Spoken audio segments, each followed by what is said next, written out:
नहीं कर रहा हूँ। सुखलाल कुशवाहा जी ने तो पूरे प्रदेश में आवाज दी थी और परिवर्तन भी आया था। हमारे कई विधायक बने थे, पार्षद बने थे, पंच सरपंच बने थे, लेकिन मेरे डबरा दरबार के लोगों, अगर यहाँ पर सामान्य सीट होती है तो ये आपकी बारी है, क्योंकि सबसे ज्यादा लोकतंत्र में जिसका वोट होता है उसी को अधिकार मिलना चाहिए। जब आप राजपाट की लड़ाई में आगे बढ़ोगे, आने वाले समय में आप लोग तैयार रहना।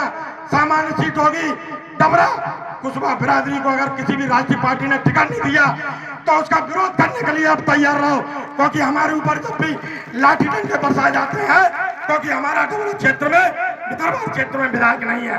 जो लोग हमारे विधायक सांसद हैं उनके ऊपर बंदी से लगी हुई है, वो अपने बचाव करके अपनी राजनीति कर रहे हैं। मैं किसी को बुरा नहीं कह रहा, मैं तो सत्य बात कह रहा हूँ। महात्मा सावित्रीबाई फुले बाबा साहब ने आपको जो अधिकार दिया है लोकतंत्र का, अगर लोकतंत्र के अधिकार में हम लोग 80,000 हैं दोनों विधानसभाओं में और हमारी सिंधिया से टक्कर हो जाए, आपके 4 वोट पड़ जाए झोपड़ी में रहने वाले के और सिंधिया का 1 वोट पड़ेगा, 2 पड़ेंगे, जीत आपकी होगी। ये सुनिश्चित करना है आपको।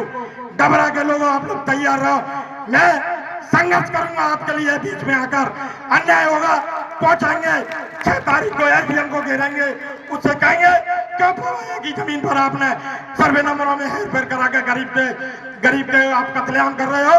क्यों सरवा में 42 बीघा जमीन पर पानी में हमारे लोग बह जाते हैं बार बार, उनको कौन ही पट्टे दे रहे हो? क्यों ईटमा में दमंग लोगों से जमीन की 3 बीघा 2 बीघा 16 रुपए की फसल कट गई, एसडीएम के आदेश लेने के बाद में दर ठोकरे खा रहा है वो व्यक्ति, क्योंकि आपका विधायक है, राजपाट में आपका नहीं है। आप लोग उस लड़ाई को लड़ो। माता सावित्रीबाई का भी सपना जब भी पूरा होगा, महात्मा फुले का भी सपना जब भी पूरा होगा, क्योंकि बाबा साहब ने कहा है कि राजनीतिक वो चाबी है जिससे सभी ताले खुलते हैं, और आप लोग ताले खोलने के लिए तैयार रहो।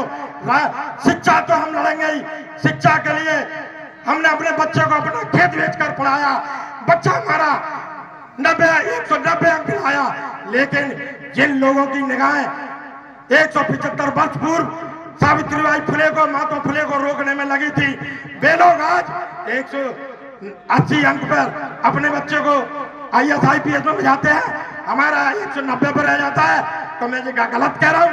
33% आरक्षण करते हो, कोटा हमारी बिरादरी का नहीं होता, ये हमारी महिला तो सदियों से पछाड़ी गई है, ये कब मुख्य धारा में जुड़ेंगी? इसके लिए भी लड़ाई लड़ो कि हमारा कोटा, हमारी महिला का कोटा हमारे अनुपात में होना चाहिए। ये सरकार का काम है और सरकार आप बनाते हो, सम्मान करो उनसे कि हमें भी सम्मान से जिएंगे। हमारा लोकतंत्र में जाना वोट है तो हमें भी यहाँ पर राजपाट में हिस्सेदारी चाहिए। अगर आपके बीच में दादा परदादा कोई भी है, पैर छूने की जरूरत नहीं है, सम्मान करो। तू एक बच्चा पैदा करता है, यहाँ का मंत्री बनता है और तेरे संरक्षण में लोगों का कत्ल होता है, तू FIR तक नहीं होने देता। मैंने देखा है क्षेत्र में, पूरे ग्वालियर में।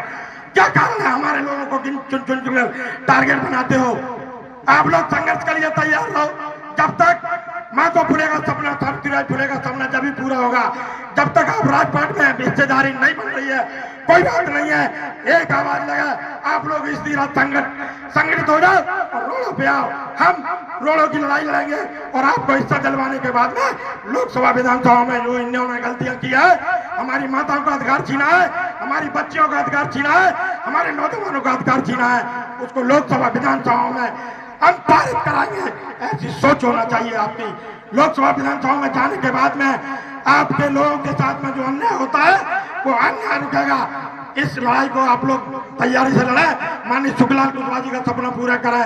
इन्हीं शब्दों के साथ नमो बुद्धाय, जय भीम, धन्यवाद, जय सुखलाल। धन्यवाद।